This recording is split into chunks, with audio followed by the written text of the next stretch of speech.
Good morning, friends. Well, it's afternoon, and we're in this quiet little neighborhood. Sun's directly in my eyes. We're back in 1941. True crime happened right here, and it became a legend known as the Spider-Man of Denver. Philip Peters lived here in this Denver suburb, a retiree of the Denver Rio Grande Western Railroad, living here with his wife Helen for over 3 decades. Mr. Peters was also a musician and a member of the Denver Guitar Club. His wife gave guitar and mandolin lessons out of the home. For 5 weeks, Philip Peters had been staying in his home because his wife had broke her hip in a fall. His neighbors invited him over for dinner and gave him leftovers for lunch the next day.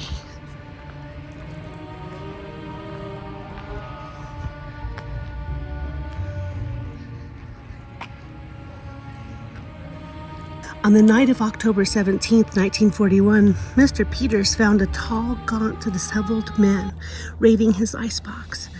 They began to fight, and the fridge raider grabbed Philip's cast iron stove shaker and began to hit him, hurting him severely.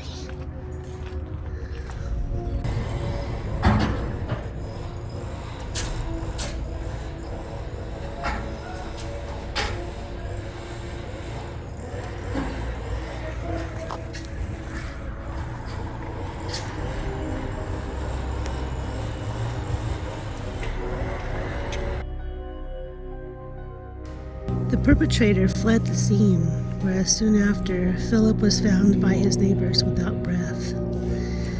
The police were called.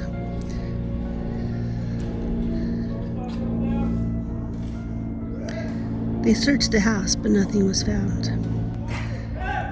Detectives began to dig into the family's past to see if there was anyone who wished them harm. Helen was released from the hospital, a widow. A good friend moved in to help care for her and keep house. For the months to follow, Helen and her friend began to report strange events within the house. Missing food and items, strange sounds, things out of place. Soon, Mrs. Peters decided to move to her son's home in Grand Junction.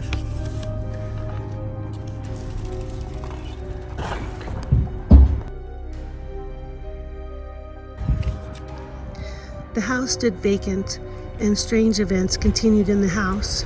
When police came to investigate, they found nothing unusual. In July of 1942, Denver police stationed 2 detectives, Roy Bloxam and Bill Jackson, outside the house and keep it under surveillance to watch for themselves anything unusual. Their patience and vigilance paid off, for they saw a person inside the house. They raced in to nab him, but he disappeared. They continued to search the house. They became quiet and listened, where they heard a noise.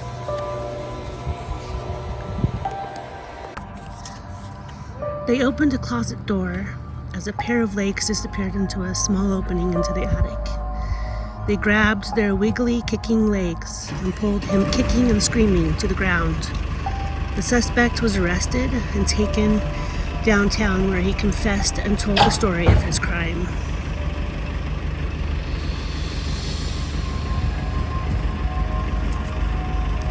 His name was Theodore Coneys.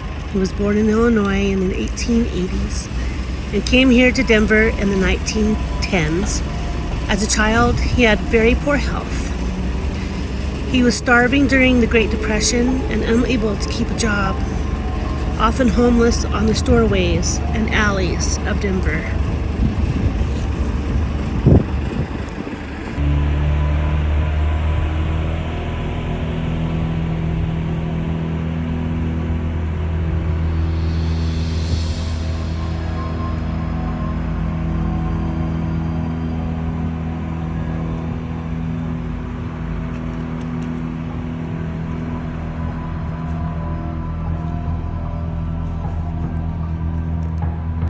sometime Mr. Peters and Conies had met at the guitar club, and one evening Conies paid Philip Peters a call at the house to ask for something to eat and some money. At the time, no one was home. Helen in the hospital, and Philip was visiting her. Conies broke in and stole some food. A few days later, he tried to do it again, but was caught by Philip. He implored to the police that taking the life of Mr. Peters was a split-second decision, and afterwards he sought refuge in the tiny attic space until July. The police had sent their smallest policeman into the cramped quarters where Conies had made his stinky, dirty nest. He had collected his waste and not bathed. The stench was revolting. Officer Fred Zarro said about the attic, "A man would have to be a spider to stand it long up there." The newspaper heard wind of this and ran with the story, known as the Denver Spider-Man. Conies was charged with first degree by a jury and sentenced to life. In October 1942, sent to Canyon City, where he remained until his death at 84 years old, May 16th, 1967. And the story became a legend.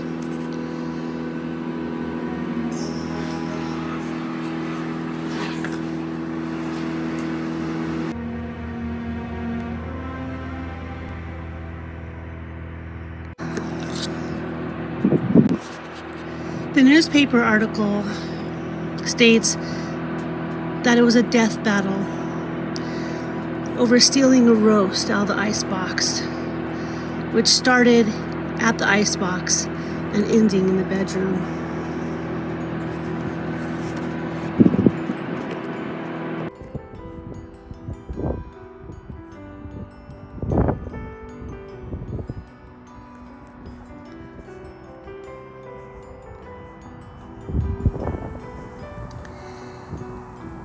Here we have driven about 15 minutes from the Peters family house to Mount Olivet Catholic Cemetery in Wheat Ridge, Colorado, dedicated September 25th, 1892.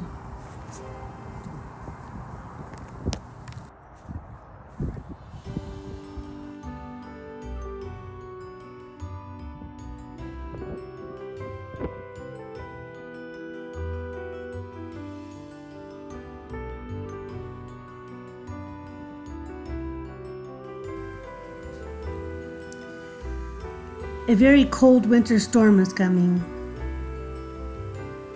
and we travel to pay tribute to Mr. Philip and Mrs. Helen Peters. May we pay our respects to this family, their lives forever changed in 1941 due to a homeless man, a friend to the Peters for 30 years.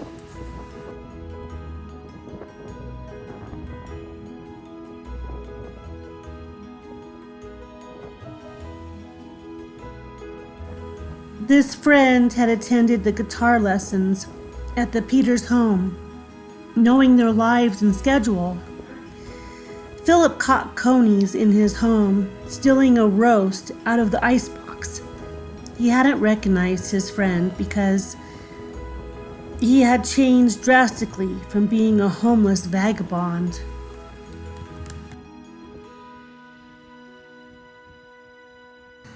Philip hit him with his cane, and Conies took his life with a stove poker, running to a hidden attic door and taking refuge for almost a year.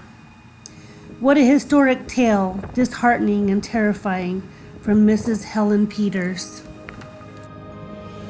To return to the home and think it was haunted, as Conies hid in her attic for many months. We share our condolences with this family, living forever in history and reminding us to check every nook and cranny of our living spaces, keeping our friends close and our family closer.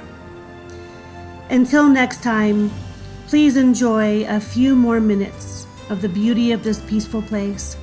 Thank you for watching, and more tales from beyond coming weekly.